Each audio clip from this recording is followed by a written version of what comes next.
కూటమి అభ్యర్థిగా నిలబడ్డ తమ్ముడు తీర్మాన గారికి, అదే రకంగా జిల్లా కాంగ్రెస్ పార్టీ అధ్యక్షులు దుర్గా ప్రసాద్ గారికి, పాలసాని లక్ష్మణ్ గారికి, తమ్ముడు రఘునాథ్కి, మూవాల విజయబాబు గారికి, ఎంపీపీ గారిద్దరికి, అదే రకంగా స్వర్ణకు, రాయల్ గారికి, సురేష్ అన్నకు, రామోత్సవ గారికి, రెడ్డి గారికి, శివన్నకు, ఇంకా వేదిక మీద చాలా మంది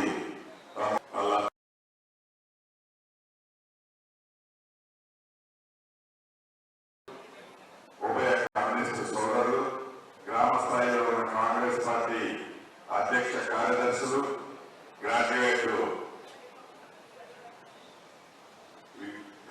తమ్ముళ్ళు, అదే రకంగా డిజిటల్ ఎలక్ట్రానిక్ మీడియా మిత్రులు అందరికీ మనస్ఫూర్తిగా శిరస్సు వచ్చి హృదయపూర్వక నమస్కారాలు, వందన. ఈ నెల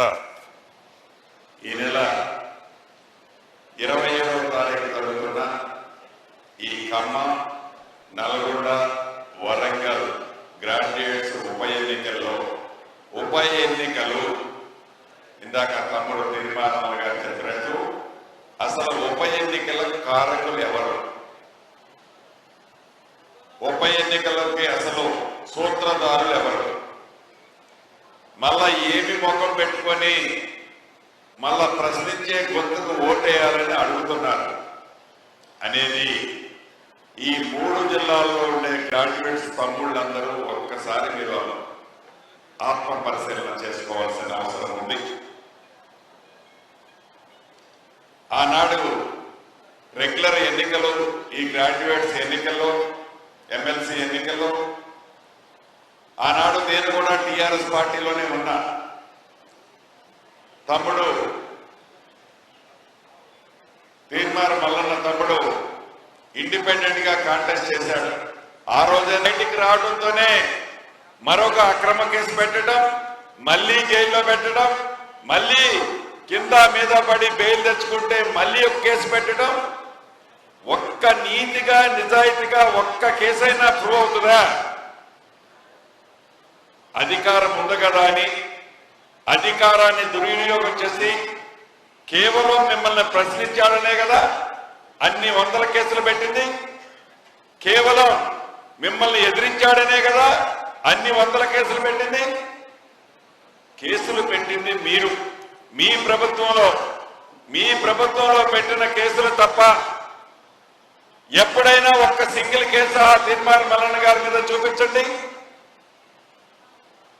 కనీసం కేసులు పెట్టాము అనే ఇంగిత జ్ఞానం కూడా లేకుండా ఒక గోల్డ్ మెడల్ అట, ఒక రౌడీ షెటర్ అట, సిగ్గుండాల మాట్లాడటానికి. ఆ కేసులు పెట్టింది మీరు, ఆ కేసులు పెట్టించింది మీరు. రేపు ఏ ఒక్క కేసు కూడా ట్రయల్ వచ్చిన తర్వాత ఒక్క కేసు కూడా నిలవదని తెలిసి కూడా ఇబ్బంది పెట్టి ఆ కుటుంబాన్ని రోడ్డున పాలు చేసింది మీరు. మళ్ళీ ఆ కేసులు పెట్టిందని ఏదో మర్డర్ చేసినట్టు తీర్మార్ మల్లన్న గారు, కబ్జాలు చేసినట్టు, రేపులు చేసినట్టు ఏం మాట్లాడతారు మీరు? కనీసం ఉండాలి ఇంగిత జ్ఞానం.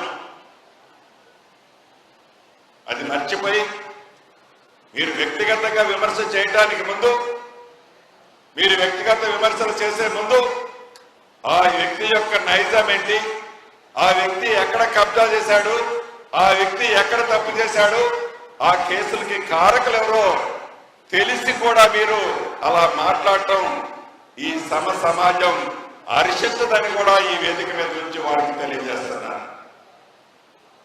ఈ బై ఎలక్షన్ కారకులైన మీరు నైతిక హక్కే లేదు, మీరు ఓటు అడిగే నైతిక హక్కే లేదు. మీరు నైతిక హక్కు లేని మీరు తెలంగాణ ప్రజల అసెంబ్లీ ఎన్నికల్లో కర్రు కాల్చి ఒక్కసారి ఓత పెడితే సిగ్గు లేక మళ్ళీ ప్రజల్లోకి వచ్చి మభ్య పెడుతూ పార్లమెంట్ ఎన్నికల్లో మమ్మల్ని గెలిపించండి, మమ్మల్ని ప్రశ్నించే గొంతుగా కేంద్రానికి పంపండి అని సొల్లు మాటలు చెప్పుకుంటూ తిరిగిన మీరు తెలంగాణ ప్రజల, ముఖ్యంగా తెలంగాణ యువతని మభ్యపెట్టి అనేక హామీలు ఇచ్చి దాన్ని గంగలో కలిపిన మీరు మళ్ళీ గ్రాడ్యుయేట్ ఎన్నికల్లో మా క్యాండిడేట్ ని ప్రశ్నించే గొంతుని గెలిపించండి అనే నైతిక హక్కు లేదు. చివరికి ఆ భగవంతుడు కూడా మిమ్మల్ని క్షమించడానికి కూడా ఈ వేదిక ద్వారా వారికి తెలియజేస్తున్నారు.